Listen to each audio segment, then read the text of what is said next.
Hello everyone, in this video I will discuss about Langevin's theory of paramagnetism. So we all may familiar with paramagnetic substances. Paramagnetic substances are partially magnetic substances. They possess a permanent magnetic dipole moments, but even the absence of external magnetic field, the dipole moments will be orienting in random direction, as you can see in the first figure.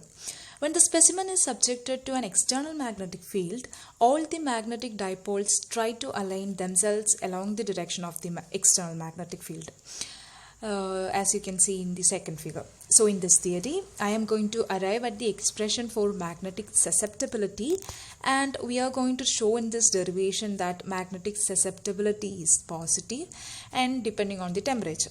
So for this, let's consider that the Langevin assumed that each atom has a permanent magnetic moment M. The only force which is acting on the atom is that due to the external field B.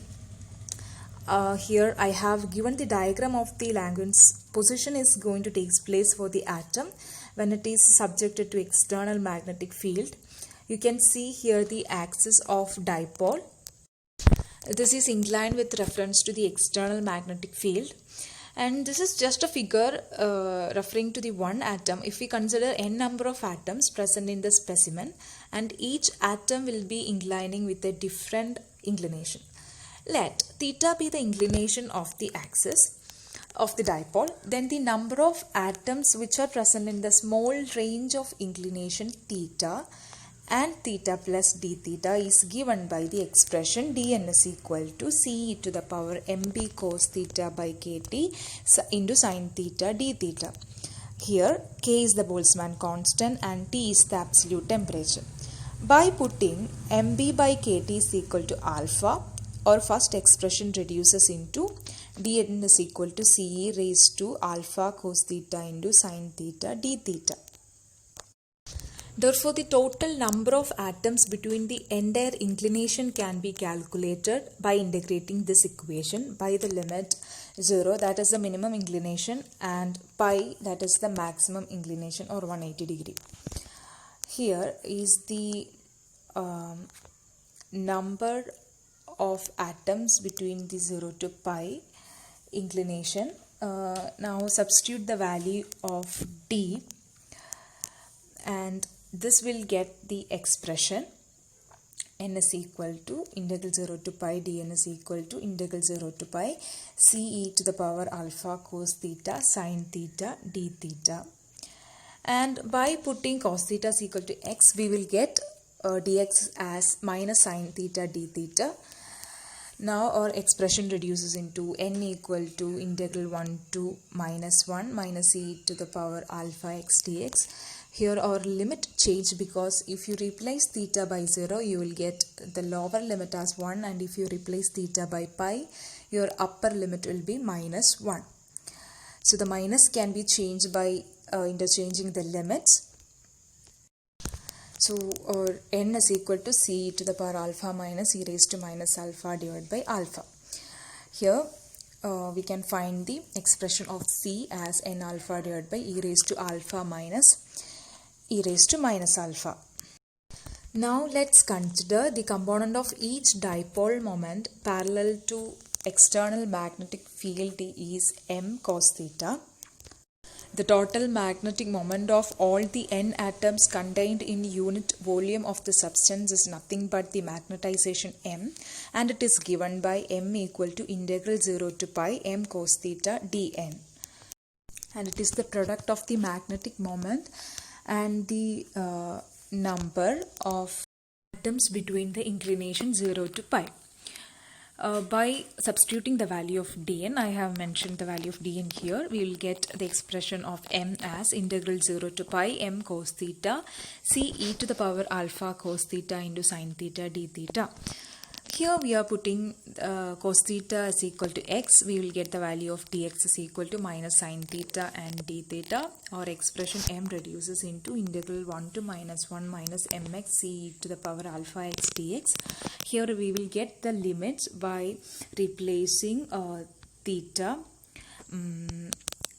by 0 and replacing theta by pi.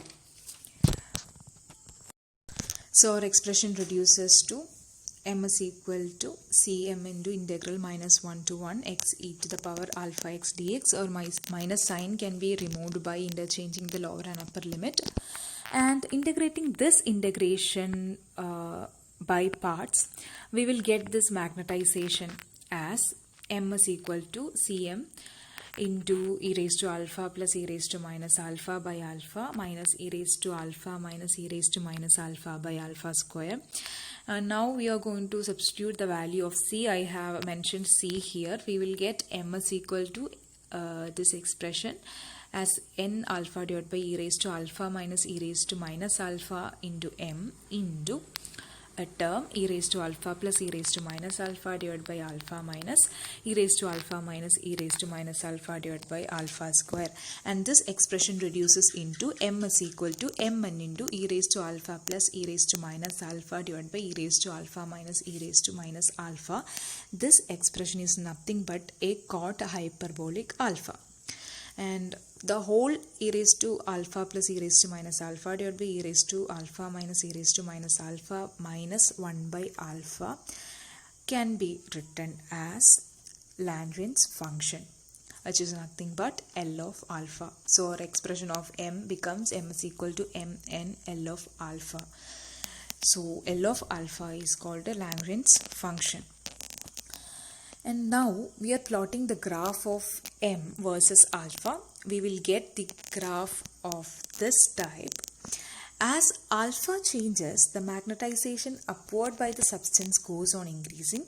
After a certain state, it is going to reach saturation. That means all the magnetic dipole will align themselves parallel to the magnetic field. That is nothing but a saturation position. Now consider a first case as at the lowering temperature or large applied field, L of alpha tends to 1. That is our previous expression of m equal to mn L of alpha becomes m is equal to m into n. So our saturation is reached when all the atomic dipoles are parallel to our external magnetic field B. Now consider the second case. Under normal conditions, alpha is very small. Therefore, our Lagrange's function is equal to cot hyperbolic alpha minus 1 by alpha, that is equal to alpha by 3. Now I have given the values which we are now going to substitute in this expression. So we will get m is equal to mn alpha by 3 and replace by b by mu 0 h. So m is equal to nm square mu 0 h by 3 kt. Or psi, or magnetic susceptibility, is nothing but ratio to m to h. That is equal to nm square mu 0 h divided by 3 kth. H and h will cancel. So our psi is equal to mu 0 nm square divided by 3 kt. And this is the final expression for our susceptibility. From this expression, it is clear that our susceptibility is positive. And it is also depending on the absolute temperature. If I take mu 0 nm square by 3k as a constant, the susceptibility of paramagnetic substance is inversely proportional to the absolute temperature. As the absolute temperature goes on increases, the susceptibility will decrease. As our absolute temperature increases, susceptibility of paramagnetic substances goes decrease. The meaning of this, if you increase the absolute temperature, the paramagnetic substance loses its property and it may become a diamagnetic substance. And so this is all about our Lagrange's theory of paramagnetism. Thank you.